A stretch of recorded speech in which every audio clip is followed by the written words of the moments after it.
throws it to a whole new level and really defines the definition of a pro. Ah! Right off the bat, my mind was racing, thinking that my first decision might have been a wrong decision. I'm like, man, what is my day coming to? A bird in the hand is better than two in the bush. Oh, baby, look at that solid fish. 10 pounds, 0 ounces. Woo! Welcome to the Tidewater Boats Elite Fishing League, presented by Yamaha Outboards.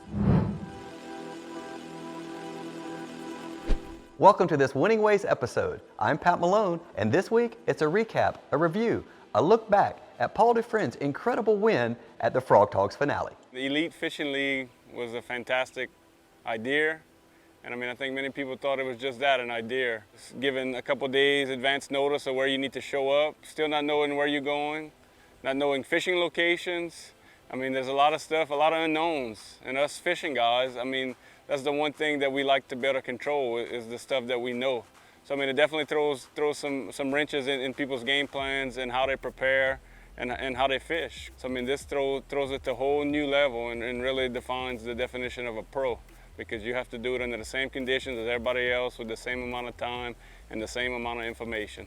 Once again, 5 of the country's top anglers arrive at the Academy Sports and Outdoors in Houma. You pull up, guys not knowing who they were going to fish against, it makes you think that you're going to have a pretty tough day on the water having to compete against all those guys. You have got some heavy hitters. Paul Dufrene is going to be challenged by another local, Dwayne Eshte. He's got to be considered a favorite in this round. Then we have our first lady angler introduced, Stacy Fertina from Florida. She's going to come in here and she knows how to catch them.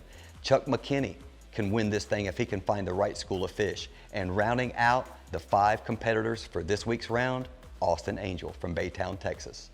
All right, so not knowing where we're going, we get a text that we have to show up to the Academy in Houma. So I leave cutoff with my boat in tow, drive an hour to Houma. Once we learned which way we were going, so I passed right back in front of my house, headed to Grand Isle. Early the next morning, they are alerted to where they'll be fishing, and guess what? It's all the way back in Houma. Instantly, us guys, our minds start racing, and we're thinking that it's gonna be a curveball, that we're gonna have a pretty long distance to go. So we leave Grand Isle and then drive an hour and 45 minutes to our fishing destination. A couple minutes away from blast off. My buddy Dwayne's already ribbing me. I'm sure there'll be a little more ribbing once we start putting fish on the board. I went ahead and waited till the last minute because I know T-Paul. T-Paul would be over there looking at my bait. Just don't cast over my line. If I got a few choice words, I'm gonna have to relay it through my official. It's my game plan first thing this morning. Go run to those familiar areas, see if we could see some fish, kind of see how the water clarity and how it sets up. I'm mainly looking to sight fish today. So I'm looking for some decent water, maybe some grass, and just areas holding fish. Once again, specific boundaries were set. Anglers had to stay within those boundaries, and now we are a good 130 miles from any water that was fished previously in the first 2 rounds. Had a few spots, a few thoughts racing through my mind of what areas I would like to go look. They did have boundaries, so some areas that I would have typically fished in that location wasn't in the boundaries. Haven't been on the water in probably 6-7 months, so it definitely might not work out, because those fish that you fished in the past probably aren't still sitting there. 2, 1, it's legal to cast. So I went to an area that I fished in the past that I thought would hold fish, but as soon as first line's in, I quickly realized that might not have been a great choice. Trolled down that bank and I don't even think I seen a fish. Right off the bat, my mind was racing, thinking that my first decision might have been a wrong decision. Seen a few fish, just gotta figure them out and get them to start biting. It's real heavy grass, so you gotta put it right on them to better catch them. Oh!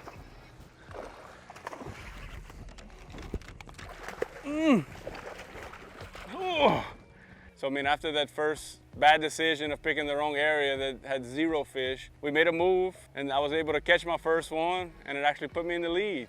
So then all those emotions changed. Okay, I'm settling in here, but that quickly changed as that was the only fish I caught in the area. People started catching fish.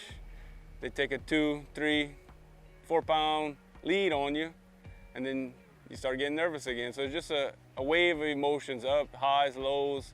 And it definitely, it's added pressure when sometimes in fishing, you don't need the added pressure. You have enough pressure with the things you're trying to do. Found a good little area, seen a few fish. The sun was, first part of our drift, the sun wasn't out. So we're just gonna loop back around and try to go make that drift again, see if we can catch a couple more fish. Born in the South, crafted with distinction, engineered to fish. Tidewater Boats has developed into the fastest growing marine brand.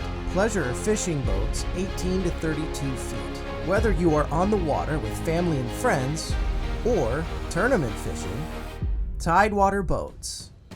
See a local dealer and pick out yours today. Tidewater Boats is the official boat of the Elite Redfish series.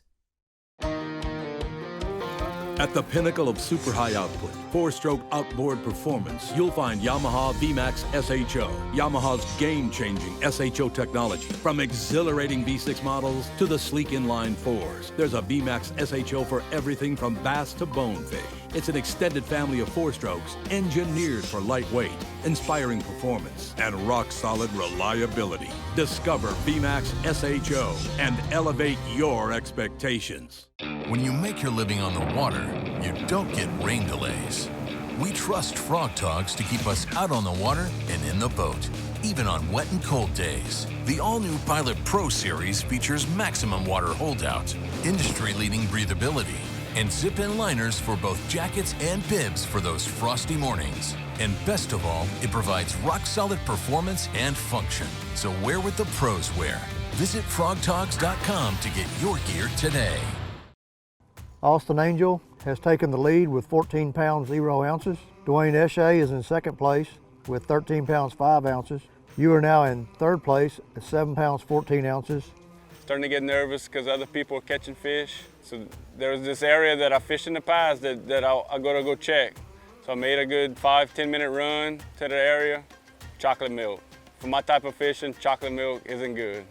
And then I was at a crossroads because many of my spots were in one direction, but I was close to an area that I don't typically fish. I said, let me just go run in there and see if the water clarity is good. If we talk about decisions, but decisions is what makes you win or lose.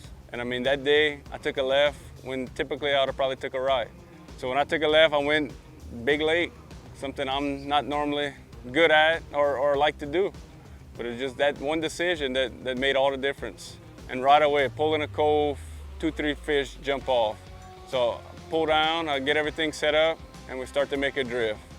And the fish I'm seeing, I said, man, we might have found it. Not a boat in sight. Ah! Another unique aspect of the EFL is one time per fishing period, anglers are allowed to make an additional cast. So hook a fish, get that fish secured in your rod holder, and then you can make one more cast. So if a school of fish are coming down a bank, you can hook up 2 at a time. Tell my referee I'm grabbing my second rod, making my one cast, throw that out there, nothing. So I reel that one in, thinking, man, at least I got one. Grab that one, start fighting it for, boom, comes off. So I'm like, man, not only don't I have one fish, when I was trying to catch 2, I have 0. So I went back to the old saying, a bird in the hand is better than 2 in the bush. I'm like, man, what is my day coming to? That's the kind of mistakes that you can't let happen. Keep going down the shoreline, and then I finally start hooking up. Oh!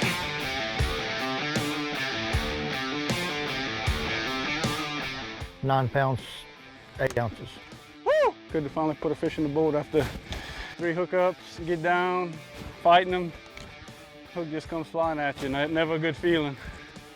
Maybe we shake off that juju and keep fishing. It's a long day. A lot could happen. Sight fishing, that's what I guess I'm known for, or that's what I love to do. Skinny water, clean water, picking out, it's almost like the hunt and the chase. For this tournament, I made the decision to try something different. And I mean, I think that goes back to not having any practice time, kind of thinking outside the box. And I made that decision and fishing a big lake, kind of dingy, some areas probably 4 or 5 foot. This fish weighs 10 pounds 5 ounces. Not a scoreable fish. Game of inches, game of ounces now. We got a 10 pounds weight limit. I mean, those little bitty misses here and there, hopefully don't cost us, but we need everything to go in our favor to win a tournament like this. You came off? That's a whole different rod. Unbelievable. 4, if you count at home, there's 4 of them. Against those caliber guys, you can't leave fish out there. That's 4 of them now to just come off.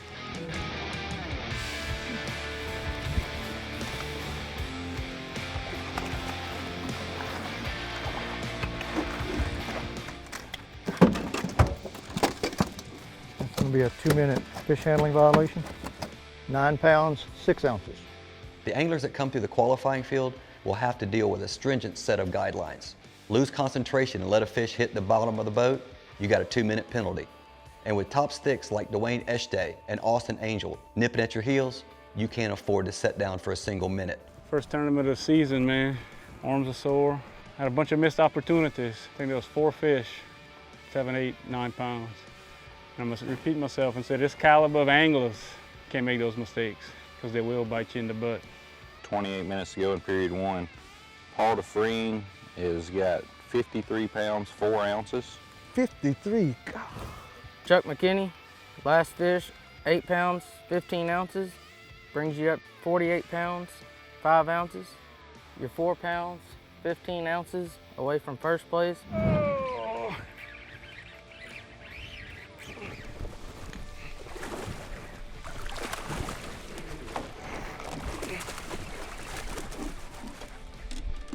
5 pounds, 15 ounces. I mean, after the first period's over, I mean, it was pretty close. It was neck and neck. I mean, guys coming up on my tail.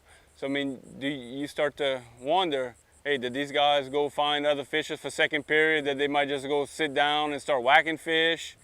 Did you stay in your area and catch everything that was there? Should we make a run and go back because all your other fishing spots are a little closer? I mean, it definitely plays a lot of strategy, a lot of decision making in there. When you make your living on the water, you don't get rain delays. We trust Frogg Toggs to keep us out on the water and in the boat, even on wet and cold days. The all-new Pilot Pro series features maximum water holdout, industry-leading breathability, and zip-in liners for both jackets and bibs for those frosty mornings. And best of all, it provides rock-solid performance and function. So wear what the pros wear. Visit FroggToggs.com to get your gear today. At the pinnacle of super high output, 4-stroke outboard performance, you'll find Yamaha VMAX SHO, Yamaha's game-changing SHO technology. From exhilarating V6 models to the sleek inline 4s, there's a VMAX SHO for everything from bass to bonefish. It's an extended family of 4-strokes engineered for lightweight, inspiring performance, and rock-solid reliability. Discover VMAX SHO and elevate your expectations.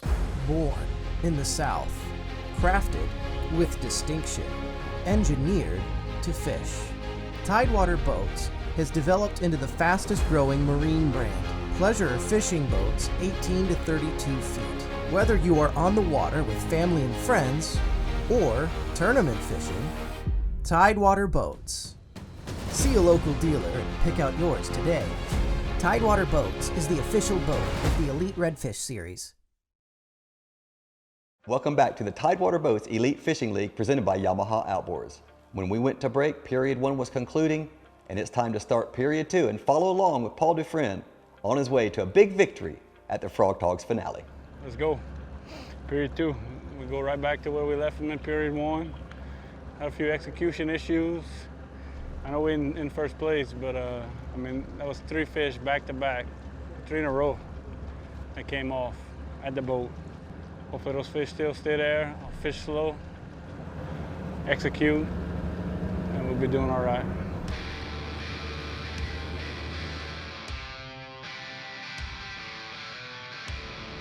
Oh.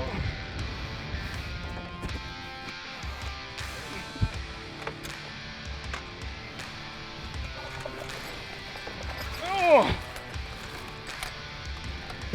That'll help. 7 pounds, 6 ounces. Came back to right where we finished period 1, cast it in there and made a good hook set. Bit it, got them in the boat. So I mean, on this bank, shoreline, the one thing I noticed was the bait kept moving in. And I mean, redfish are predators. I mean, they're gonna follow the bait. It was setting up perfect for me as I was drifting this way and the bait was coming, so those fish were following the bait. And they wouldn't give you many opportunities because of the clarity of the water and the depth of the water, but they would pop up or roll as they were feeding, and you had about 1-2 second shot to make a good cast. They would come up, kind of go on their side like they're feeding. So I mean, typically when a redfish feeds, if you could get that bait to him, he'll definitely strike it. Part of the pressure of the Elite Fishing League is the Tidewater Score Tracer. Anglers are constantly given updates by their officials. Who's caught what fish, who's weighed a new fish. That plays a part in this round too, as Paul Dufrene and Dwayne Eschay battle back and forth. It definitely adds a whole new level to the game. When you hear that score tracker calling out the weights of your competitors and they're catching fish, and you're in an area not catching fish, it definitely adds pressure. It makes you want to either change your whole style, go to a completely new area. If they're catching them, then there must be fish somewhere.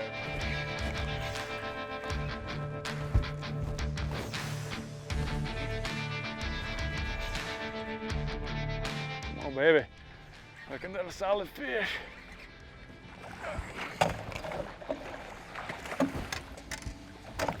Better be catching them, Dwayne. Score tracker, you know, is one of those love-hate relationships. You know, when he sits there, I have an update in my head. I'm telling myself, please don't say Paul Dufrene. And of course he comes out and he's like, Paul Dufrene just landed a 10-pound, and you know, you kind of like, just rolling my eyes like, come on, T-Paul, really? I mean, you got to show off. I mean, you know, come on, really? Oh, hooked up!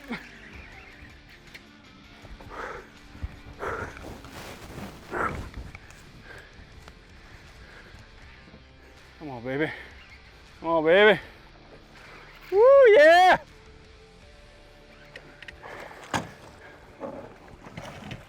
You can be close.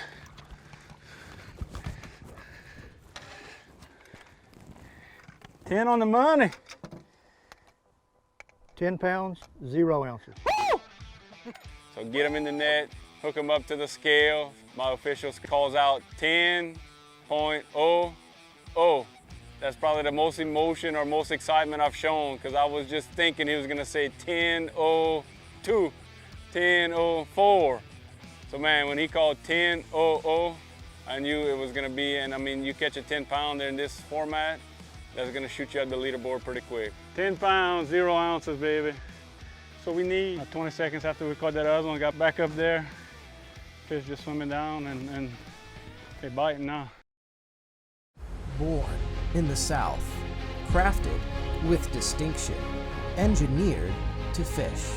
Tidewater Boats has developed into the fastest growing marine brand. Pleasure fishing boats 18 to 32 feet. Whether you are on the water with family and friends or tournament fishing, Tidewater Boats.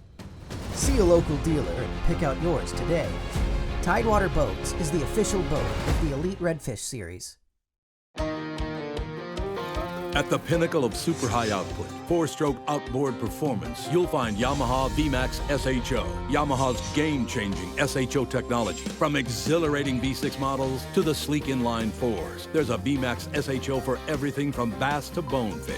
It's an extended family of 4-strokes engineered for lightweight, inspiring performance, and rock-solid reliability. Discover VMAX SHO and elevate your expectations.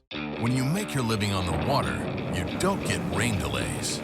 We trust Frogg Toggs to keep us out on the water and in the boat, even on wet and cold days. The all-new Pilot Pro series features maximum water holdout, industry-leading breathability, and zip-in liners for both jackets and bibs for those frosty mornings. And best of all, it provides rock-solid performance and function. So wear what the pros wear. Visit FroggToggs.com to get your gear today. I'm Fred Vernon, and this is our city, Port Arthur, Texas. Port Arthur is just a short drive from Houston on the upper Gulf Coast. Rock out to the sounds and story of Janis Joplin, the Big Bopper, and other famous musicians from our area at the Museum of the Gulf Coast.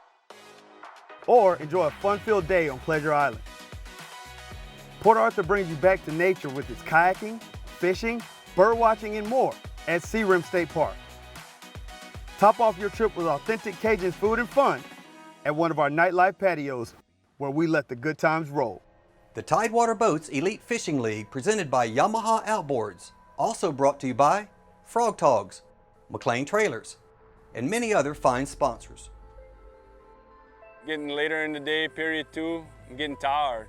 The way it was working, I mean, the redfish would come up and you had like 1 or 2 shots and then it would drop back down. So any little bit of movement, you're ready to let that line go. I know I hooked another fish, I'm fighting it, well, the fish pulls my rod out of my hand. Oh, man. I mean, 4 or 5 pound fish felt like 10 pound fish at the end of the day. Can anything else go wrong? 8 pounds, 6 ounces. Whew. I'm having a day. Somehow I'm maintaining to stay on top, but man, what a day. Man, what a day. Shouldn't be this hard.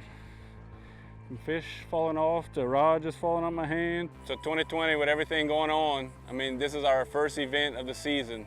Some early events that would have maybe give us a little practice to kind of get us back into the swing of fishing got canceled. So the first event of the season, I mean, you got to knock that rust off in probably the biggest event of the year. So I mean, fatigue, getting worn down, just not used to going up and down, having to do it all by yourself, it definitely wears on you. Could this be the one? Bring us to triple digits? 5 pounds, 14 ounces. We broke 100. So second period, I mean, my run was a little far. So as soon as we get there, I think the first score tracker update, Dwayne SJ is on my heels. So then I catch 1, 2, kind of build my lead a little bit. Catch 3, 4, my lead's growing. Then I ask my referee, man, score tracker update. Your updated weight is 105 pounds and 9 ounces. Any changes to the scoreboard? And there's no other changes to the scoreboard. Everybody's weights are staying the same except mine. So then I'm like, is something wrong with score tracker? There's no way they haven't caught another fish in the past 2 hours. Is the service good? So then it starts playing a whole new range. I mean, we have enough emotions to deal with and pressures. Now you're worried about score tracker not being right or not being able to update because somebody might be out of service. So I mean, it went a good 2-3 hours and my score is the only one updating and climbing, and so then you're like, man, maybe they're catching them. And I think I even asked my mom, I said, can they be sandbagging and just wait till right at the end to put it in score tracker? And I mean, obviously said no, I mean, they can't do that. But I mean, it's just a whole different level of things you're worrying about that typically you don't have to worry about. 6 pounds, 8 ounces. Hard to leave a spot where you catch your 1-2 fish every drift, every 20-30 minutes. I was a little south of T-Paul in the marsh. I was more in ponds. He was kind of out on the outer banks. He had a short little 100, 200 yard stretch and he just kept going back and forth. And I mean, it just produced fish throughout the day. He had them figured out. You gotta make a good cast quick because they might give you one shot to see them and then they're gone. Paul, it's 4:05 p.m. There has been no change in the leaderboard. You are leading with 112 pounds, 1 ounce. Your nearest competitor is Dwayne Eshe with 63 pounds, 0 ounces. We have an hour to fish. Is that 100% accurate?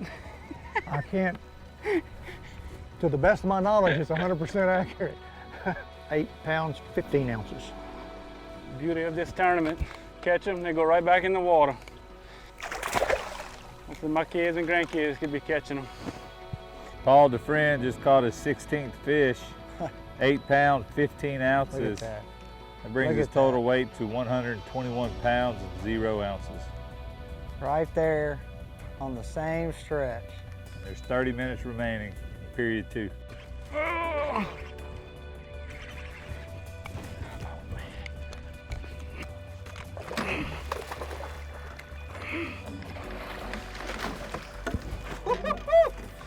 Fish was in the net at 4:54. 8 pounds. 7 pounds, 5 ounces.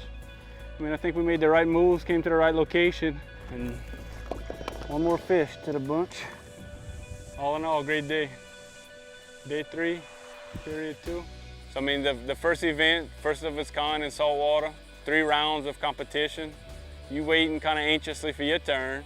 So then round 3 comes, and when that final calls, and you become the champion of round 3, I mean, it puts you in some pretty elite company. Being the first event of this great format and being only one of 3 that makes it straight to the championship. But I mean, it's definitely a wonderful feeling to be a champion of round 3. A third qualifying round is in the book and 3 tickets are punched all the way to the Tidewater Boats Tour Championship. Chance Angel, Travis Land, and Paul Dufrene make up your field of qualifiers going through to the final championship round. Next week on the Elite Fishing League, the anglers that failed to make it through the qualifying rounds will now have to face sudden death elimination rounds. It's going to be another exciting week on the Tidewater Boats Elite Fishing League presented by Yamaha Outboards. Closed captioning provided by McLean Trailers, the official trailer of the Elite Fishing League.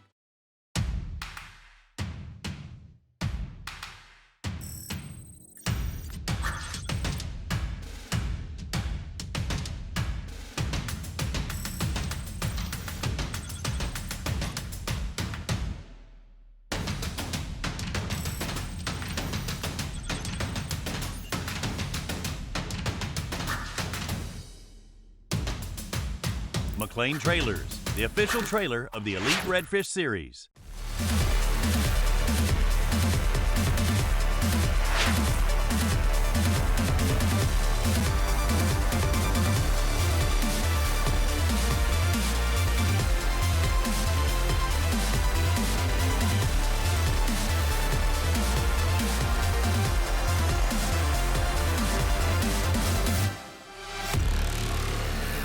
Check It Stick, the official measuring system of the Elite Redfish Series.